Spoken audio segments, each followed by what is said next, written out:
All right, so not long to go. Let's thrash out where this budget is at and set the scene for the context of it. Well, joining me now is Fiona Scott, former Liberal MP and Premier State Consultant, and Bruce Hawker, former Labor Advisor and Chair of the Campaigns and Communications Group. Thanks both for your time. Fiona, I guess maybe we'll hark back to the first budget was delivered when you were an MP. You can't necessarily win the election in your first budget. Maybe you can lose the next election if it doesn't go down well. Is that the main job for Jim Chalmers? He's not handing out a lot of treats just to keep people on side here. Yeah, look, today is a really important day for the new Labor government. It's a time at which they put on paper their commitments that they promised to the Australian public over the election, but then also set the course as to what that's going to mean under a Labor government.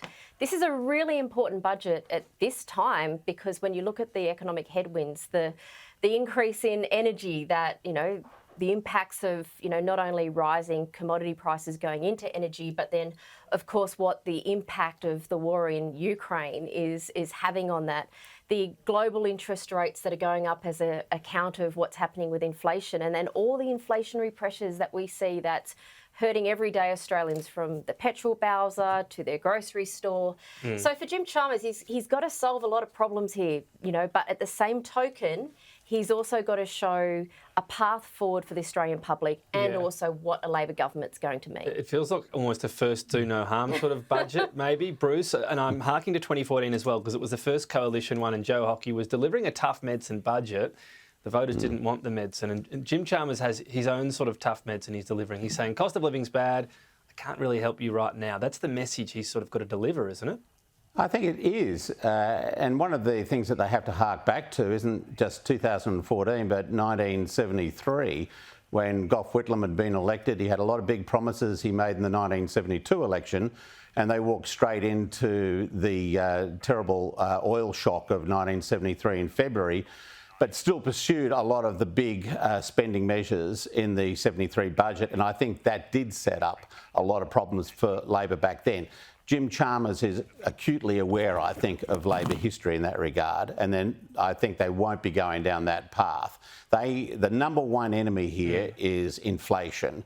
That has to be brought under control. Spending has to be modest. They have to look after those groups which are most affected by the increased cost of living pressures that they're under, but make sure that the downward pressure on inflation is maintained in this budget. If they can do that, then I think they'll generally get a tick from the commentariat and also from the public, because they don't want to keep seeing interest rates hiking the way in which they've had to be in the last year or so. That's the other part. I mean, someone was saying the other day, gee, Labor's unlucky, they get office and there's another financial crisis of sorts, as we saw after 07. But Bruce, Labor might get credit, as they might have in 07, if they land things well, as long as it doesn't turn into infighting. I'm not suggesting it will, but, they might have got more credit in that last period, and that's the challenge for them here. If we get a soft landing for the economy, they'll get some credit, Labor, you'd think. I think they will, and they're better off making the hard calls now than in 2 years' time when they're facing an election.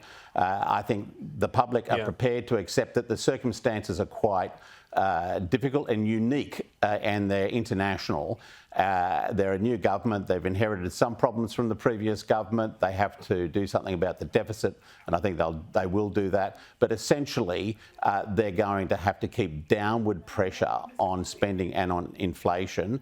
It'll be a rather traditional and quite conservative budget, I think, by Labor standards. But that's why they're talking about things like the 1 million houses that they're going to build in the next few years in order to meet some of the expectations in its base and in its members to be a reforming government as well. Yeah, some really broad brushstrokes that I never trust round numbers in budgets, so we'll see where the million comes from that they will help to build. So what about the opposition's view, Fiona? We know most of what's in the budget. They've sort of been saying help out with cost of living, well, knowing that you can't do any measures that start today. That adds to inflation, which is the cost of living crisis. Yeah, but Labor also need to get out of the way of that as well. They've also got to be able to make sure that they don't put themselves in a bit of a British situation, which is what you're referring to there, Tom, that you have fiscal policy fighting with monetary policy. So, I mean, it's not an easy coin to crack, it really isn't. But at the same token, you know, Labor have made a range of promises. They also need to solve problems like the $235 increase to power prices, because that is hurting everyday Australians. So it is a really important piece here. It is really important that Jim Chalmers gets this right. And, you know, look, as a dyed-in-the-wool Liberal supporter, I could say one point of view, but I'm an Australian first and foremost. And look, this is really perilous times. And I just really, as an Australian, I hope they get it right tonight. All right, I'll do something a bit niche because we've got 30 seconds to go. In 10 seconds, what's the one thing Jim Chalmers should not say tonight, Fiona Scott, should he be wary of? Putting you on the spot, I know. Oh, I was going to go for some glib line like the light on the hill, or No light on the hill. Yeah. Bruce? Or the recession we had to have. I think they can work their way through all this. Yeah. No talks about birthday cakes. You don't talk about how you make up a birthday cake either. All right, there you go. He normally watches, I'm sure. Maybe not today, but Fiona, Bruce, great to get your thoughts.